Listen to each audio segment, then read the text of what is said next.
அனைவருக்கும் நிலா அகாடமியின் அன்பு வணக்கங்கள். இந்த வீடியோவில் என்ன பார்க்க போகிறோம்னா, 6th நியூ புக் இயல் 3வது இயலில் வந்து பார்த்தோன்னா ஒரு 47 ஒன்லைனர் வினாக்கள் தான் வந்து பார்த்தோன்னா நம்ம பார்க்க போகிறோம். ஆல்ரெடி இயல் 1 இயல் 2க்கான வீடியோக்கள் வந்து பதிவிட்டிருக்கோம். இந்த வீடியோவில் 6th நியூ புக் இயல் 3ல் வந்து பார்த்தோன்னா ஒன்லைனர் பற்றி பார்ப்போம். இதில் முதல் கொஸ்டின் வந்து பார்த்தோம்னா, அகர வரிசையில் அறிவுரைகளை சொல்லும் இலக்கியம் எது அப்படின்னு வந்து பார்த்தோன்னா கேட்டிருக்காங்க. இதுக்கு ஆன்சர் வந்து பார்த்தோன்னா ஆத்திச்சூடி. அடுத்து 2வது கொஷின், ஆத்திச்சூடியை இயற்றியவர் யார் அப்படின்னு கேட்குறாங்க. ஔவையார். பொதுவாக ஆத்திச்சூடியை இயற்றியவர் அப்படின்னு கேட்டால் வந்து பார்த்தோன்னா ஔவையார் தான் வருவாங்க. புதிய ஆத்திச்சூடினா வந்து பார்த்தோன்னா பாரதியார் வருவார். அதுக்கப்புறம் வந்து பார்த்தோன்னா அறிவியல் ஆத்திச்சூடினா வந்து பார்த்தோன்னா நெல்லை சு முத்து வந்து வருவார். ஸோ பொதுவாக ஆத்திச்சூடியை இயற்றியவர் யார் அப்படின்னு வந்து பார்த்தோன்னா கேட்டாங்கன்னா நம்ம ஔவையார் தான் ஆன்சராக போடணும். அடுத்து புதிய ஆத்திச்சூடியை இயற்றியவர் வந்து பார்த்தோன்னா பாரதியார். அடுத்த கொஷின், அறிவியல் ஆத்திச்சூடி என்னும் நூலை இயற்றியவர் யாருன்னு வந்து பார்த்தோன்னா நெல்லை சு முத்து. அடுத்த கொஷின் வந்து பார்த்தோன்னா, ஓய்வற உலை ஔடதமாம் அனுபவம் இவ்வரிகளில் அடிக்கோடிட்ட சொல்லிற்கு இணையான பொருளை தேர்ந்தெடுக்க அப்படின்னு கேட்டிருக்காங்க. ஔடதம் அப்படின்னு வந்து பார்த்தோன்னா சொல்லியிருக்காங்க. ஔடதம் அப்படின்னா வந்து பார்த்தோன்னா மருந்து. அடுத்த கொஷின் பார்த்தோம்னா, தம்மை ஒத்த அலைநீளத்தில் சிந்திப்பவர் என்று டேஸ் அவர்கள் நெல்லை சுமுத்து அவர்கள் பாராட்டப்பட்டார்னா வந்து பார்த்தோன்னா அப்துல் கலாம் அவர்களால் பாராட்டப்பட்டார். அடுத்த கொஷின், விக்ரம் சாராபாய் விண்வெளி மையம், சதீஷ் தவான் விண்வெளி மையம், இந்திய விண்வெளி மையம் ஆகிய நிறுவனங்களில் பணியாற்றிய அறிவியல் அறிஞர் யாருன்னு கேட்குறாங்க. நெல்லை சுமுத்து. அடுத்து பொறுத்துக, இயன்றவரை அப்படின்னா வந்து பார்த்தோன்னா முடிந்தவரை. அடுத்து ஒருமித்து அப்படின்னா வந்து பார்த்தோன்னா ஒன்றுபட்டு.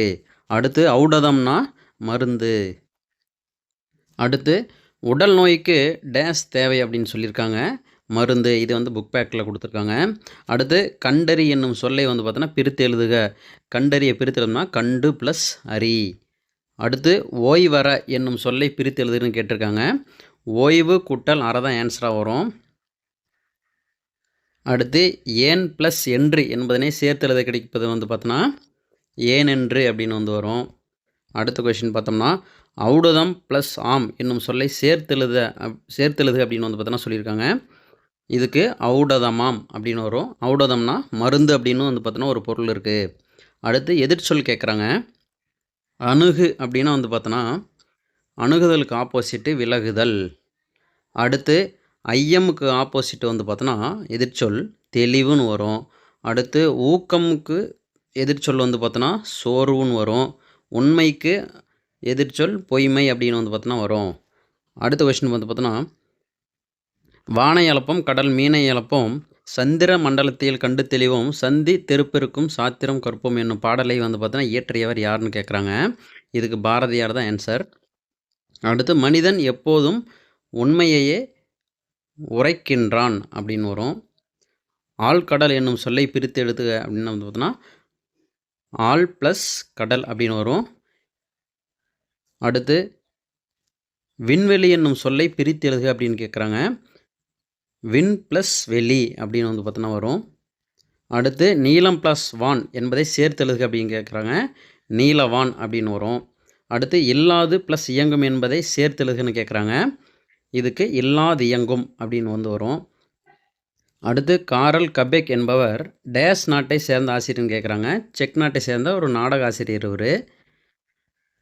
அடுத்த கொஷின், காரல் கபெக் ரோபோ என்ற சொல்லை எந்த ஆண்டு முதலாக பயன்படுத்தினா 1920 வந்து பார்த்தா பயன்படுத்துகிறாரு. இந்த ரோபோ அப்படிங்கிற ரோபோங்கிறது எம்மொழி சொல் அப்படின்னா இது பழைய புக்கில் இருக்கும், பழைய சமச்சீர் புக்கில் இருக்கும். ரோபோங்கிறது செக்கஸ்லோவியா சொல் அப்படின்னு வந்து பார்த்தோன்னா சொல்லுவாங்க.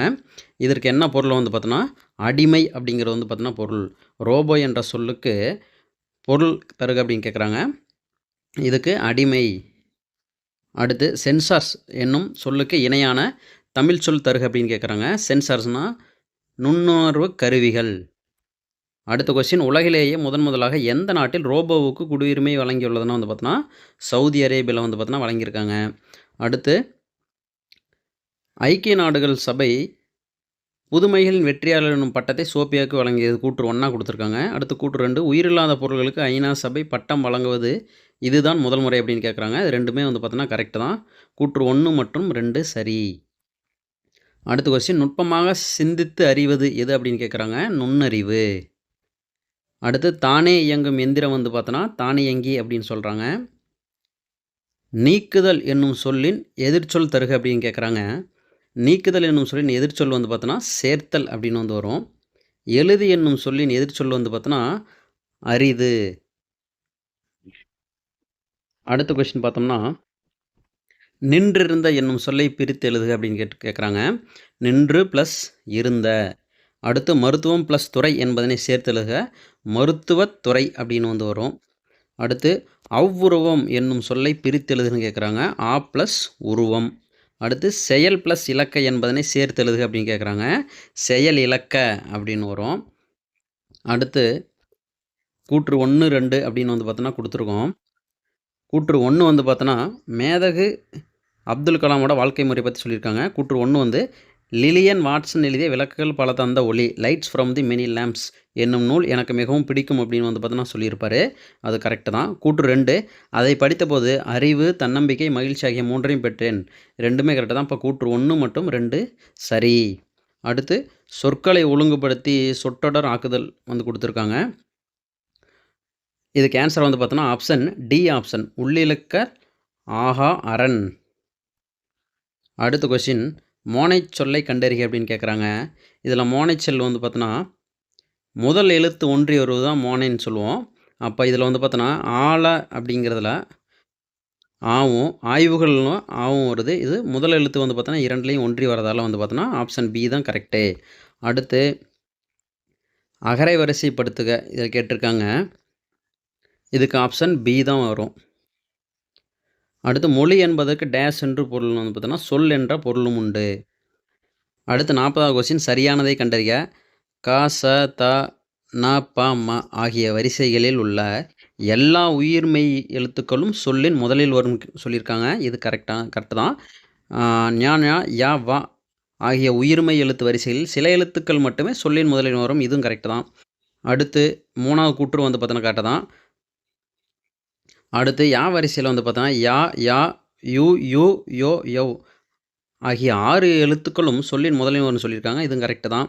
அடுத்து, வா வரிசையில் வா, வா, வி, வி, வே, வே, வை, ஒவ் ஆகிய 8 எழுத்துக்களும் சொல்லின் முதலில் வரும்னு சொல்லியிருக்காங்க. இதுவும் வந்து பார்த்தோன்னா கரெக்டு தான். ஸோ 5 பாயிண்ட் கொடுத்துருக்கோம். இது 5மே வந்து பார்த்தோன்னா கரெக்டு தான். ஸோ இதுக்கு ஆன்சர் அனைத்தும் சரி அப்படின்னு தான் வரும். அடுத்து, சொல்லின் இடையில் வரும் எழுத்துக்களை கண்டறிக அப்படின்னு சொல்கிறாங்க. மெய் எழுத்து கண்டிப்பாக சொல்லின் இடையில் வரும். உயிர்மெய் எழுத்துக்களும் சொல்லின் இடையில் வரும். ஆயுத எழுத்து வந்து பார்த்தோன்னா இடையில் மட்டுமே வரும். ஸோ இதுக்கு ஆன்சர் வந்து பார்த்தோன்னா அனைத்தும் அப்படிங்கிறத வந்து பார்த்தோன்னா சரி. அடுத்து, பத்தியை படித்து வினாக்களுக்கு விடை எழுதுக அப்படின்னு கேட்டிருக்காங்க. 1921ஆம் ஆண்டு மத்திய தரைக்கடலில் ஒரு கப்பல் டேஸ் நாட்டை நோக்கி சென்று கொண்டிருந்ததுன்னா வந்து பார்த்தோன்னா இங்கிலாந்து நோக்கி சென்று கொண்டிருந்தது. அடுத்து, இங்கிலாந்து பயணம் முடிந்து எந்த நாடு திரும்பினார் அப்படின்னு கேட்குறாங்க. சர் சி ராமன் வந்து பார்த்தோன்னா இந்தியா தான் திரும்பினார். அடுத்து, தேசிய அறிவியல் நாள் வந்து பார்த்தோன்னா பிப்ரவரி 28, 1928 பிப்ரவரி 28 வந்து பார்த்தோன்னா ராமன் விளைவை கண்டுபிடிச்சார். அதனால் தேசிய அறிவியல் தினமாக வந்து பார்த்தோன்னா கொண்டாடிட்டுருக்கோம். அடுத்து, தேசிய அறிவியல் நாள் எந்த ஆண்டு கொண்டாடப்படுகிறதுனா 1928 வந்து பார்த்தோன்னா கண்டுபிடிச்சார். அடுத்து, ராமன் அவர்களுக்கு நோபல் பரிசு பெற்று தந்த கேள்வி எது அப்படின்னா வந்து பார்த்தோன்னா கடல் ஏன் நீல நிறமாக காட்சி அளிக்கிறது அப்படிங்கிற ஒரு கேள்வி தான். அடுத்து, கலைச்சொல்ல பொறுத்துக கேட்டிருக்காங்க. செயற்கை நுண்ணறிவுனா ஆர்டிஃபிஷியல் இன்டெலிஜென்ட் கரெக்டு. செயற்கைக்கோள் அப்படின்னா வந்து பார்த்தோன்னா சேட்டிலைட். அடுத்து, மீத்திறன் கணினி அப்படின்னா சூப்பர் கம்ப்யூட்டரு. அடுத்து, நுண்ணறிவு அப்படின்னா வந்து பார்த்தோன்னா இன்டெலிஜென்ஸ். தொடர்ந்து ஆதரவு கொடுங்க. அனைவருக்கும் நன்றிகள்.